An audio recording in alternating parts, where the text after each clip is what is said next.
E a vida eterna é esta: que todos conheçam a Ti, que és o único Deus verdadeiro, e conheçam também Jesus Cristo, que enviaste ao mundo. João 17:3. O ser humano, desde que se afastou de Deus no Éden, procura algo ou alguém para adorar. Jesus certa vez disse que em vão me adoram, ensinando doutrinas que são preceitos de homem. Mateus capítulo 15, versículo 9. Porém, para compreendermos melhor a nossa adoração, devemos nos perguntar: a quem devemos adorar? Quem é digno de receber adoração? Primeira pergunta: quem deseja a adoração? Vamos para a Bíblia e a Bíblia vai te responder. Levou ainda o diabo a um monte muito alto, mostrou-lhe todos os reinos do mundo e a glória deles e lhe disse: tudo isto te darei, se prostrado me adorares. Então Jesus lhe ordenou: retira-te, Satanás, porque está escrito: ao Senhor teu Deus adorarás, só a Ele darás culto. Mateus capítulo 4, versículo 8 até 10.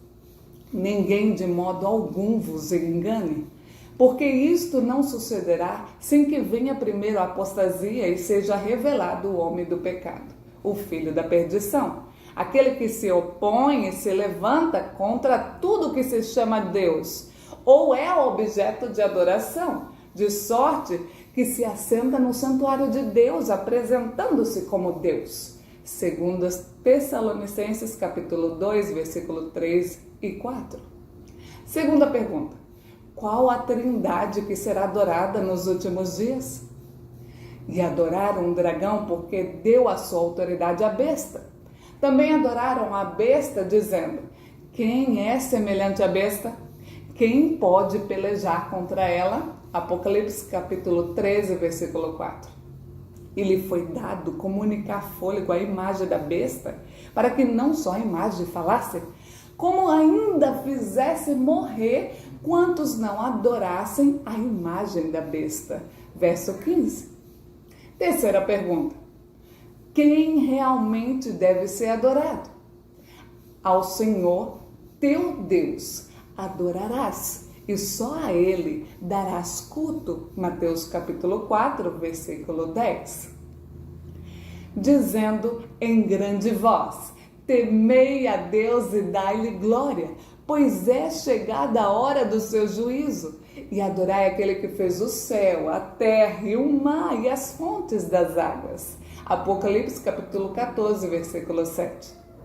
Eu, João, sou quem ouviu e viu estas coisas. E quando as ouvi e vi, prostrei-me ante os pés do anjo que me mostrou estas coisas para adorá-lo. Então ele me disse: vê, não faças isso. Eu sou conservo teu, dos teus irmãos, os profetas, e dos que guardam as palavras deste livro. Adora a Deus. Apocalipse capítulo 22, versículo 8 até 9.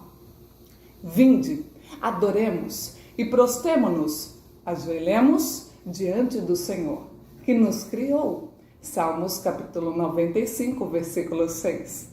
Quarta pergunta: além de Deus, quem mais pode ser adorado? Entrando na casa, viram um menino com Maria, sua mãe. Prostrando-se, o adoraram e, abrindo seus tesouros, entregaram-lhe as suas ofertas, ouro, incenso e mirra. Mateus capítulo 2, versículo 11. E os que estavam no barco o adoraram, dizendo: verdadeiramente és filho de Deus. Mateus capítulo 14, versículo 33. Quinta pergunta: quais as únicas pessoas dignas de adoração? Aquele que está sentado no trono, e ao Cordeiro seja o louvor e a honra e a glória. Apocalipse capítulo 5, versículo 13 até 14. Salvação ao nosso Deus, que está sentado sobre o trono, e ao Cordeiro. Apocalipse capítulo 7, versículo 10. Sexta pergunta. Por que devemos adorar a Deus? Digno és, Senhor nosso e Deus nosso, de receber a glória, a honra e o poder, porque Tu criastes todas as coisas, e por Tua vontade existiram e foram criadas. Apocalipse capítulo 4, versículo 11. Sétima pergunta. Por que devemos adorar Cristo? Ao introduzir o primogênito no mundo, diz: e todos os anjos de Deus o adorem. Hebreus capítulo 1, versículo 6.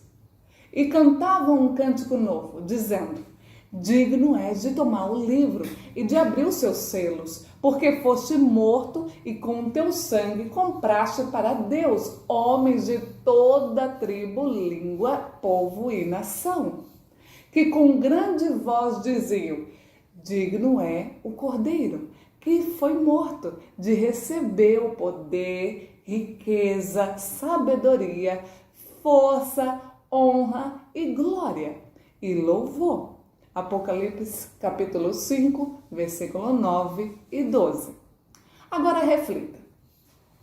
Se o Espírito Santo é uma pessoa da mesma forma que o Pai e o Filho, por que não existe um único verso mandando adorar a Ele? Oitava pergunta. Os 144.000 terão o nome de quem? Olhei e eis o Cordeiro em pé sobre o monte Sião, e com ele os 144.000, tendo nas frontes escrito o seu nome e o nome de seu pai. Apocalipse capítulo 14, versículo 1. Cordeiro, Jesus ou Yeshua, em aramaico. Pai, Jeová ou Yahvé, em hebraico. Reflita. Se existe uma terceira pessoa no céu, por que os 144.000 não levam o nome dele? Nota. Só quem tem um nome é a pessoa do Pai e a pessoa do Filho. O Espírito Santo não é uma terceira pessoa. É apenas uma designação de que o Espírito de Deus é santo, ou seja, Deus Pai é santo, portanto o seu Espírito é um Espírito Santo. O Filho de Deus é santo, portanto o seu Espírito é um Espírito Santo. Tanto o Pai como o Filho são santos, portanto o Espírito deles é um Espírito Santo. Nona pergunta. Onde Cristo está sentado? É Cristo Jesus quem morreu, o qual está à direita de Deus e também intercede por nós. Romanos capítulo 8, versículo 33 até 34. Portanto, se fostes ressuscitados juntamente com Cristo, buscai as coisas lá do alto, onde Cristo vive, assentado à direita de Deus. Colossenses capítulo 3, versículo 1. Ao vencedor dar-lhe-ei sentar-se comigo no meu trono, assim como também eu venci e me sentei com meu Pai no seu trono. Apocalipse capítulo 3, versículo 21. O Senhor Jesus, depois de lhes ter falado, foi recebido no céu e assentou-se à destra de Deus. Marcos capítulo 16, versículo 19. O autor e consumador da fé, Jesus, o qual, em troca da alegria que lhe estava proposta, suportou a cruz, não fazendo caso da ignomínia, e está sentado à destra do trono de Deus. Hebreus capítulo 12, versículo 2. 10ª pergunta.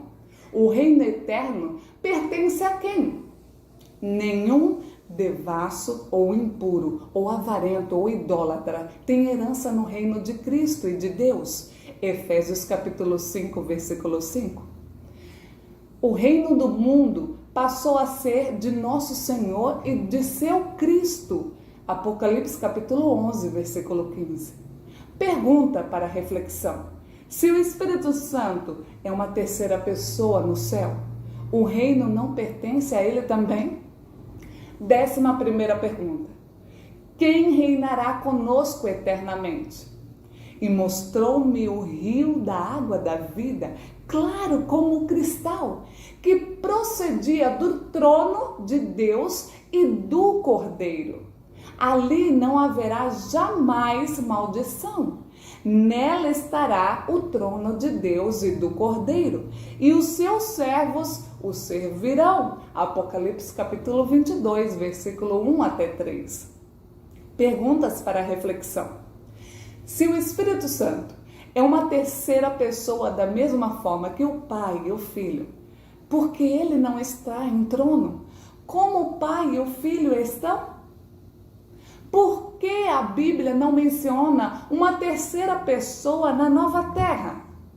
12ª pergunta: Deus elevou Jesus a quê? O Deus de nossos pais ressuscitou a Jesus. Deus, com sua destra, o elevou a príncipe e salvador para dar a Israel o arrependimento e remissão de pecados. Atos, capítulo 5, versículo 30 até 31. 13ª pergunta: qual será a posição do Pai, do Filho na nova terra? Ele as apacentará e lhes servirá de pastor. E eu, o Senhor, serei o seu Deus, e o meu servo Davi será príncipe no meio delas. Eu, o Senhor, o disse. Ezequiel capítulo 34, versículo 23 até 24. E Davi, o meu servo, será seu príncipe eternamente. Ezequiel capítulo 37, versículo 25. Nota: Davi é um símbolo messiânico de Jesus. Compare Jeremias capítulo 23 até 5 e 6 com Lucas capítulo 1, versículo 32. Jesus é o nosso príncipe, ele é o nosso Senhor e Salvador.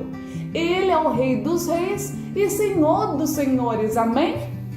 Conclusão: aquele que está sentado no trono e ao Cordeiro, seja o louvor e a honra e a glória. Próxima lição: o que é Espírito?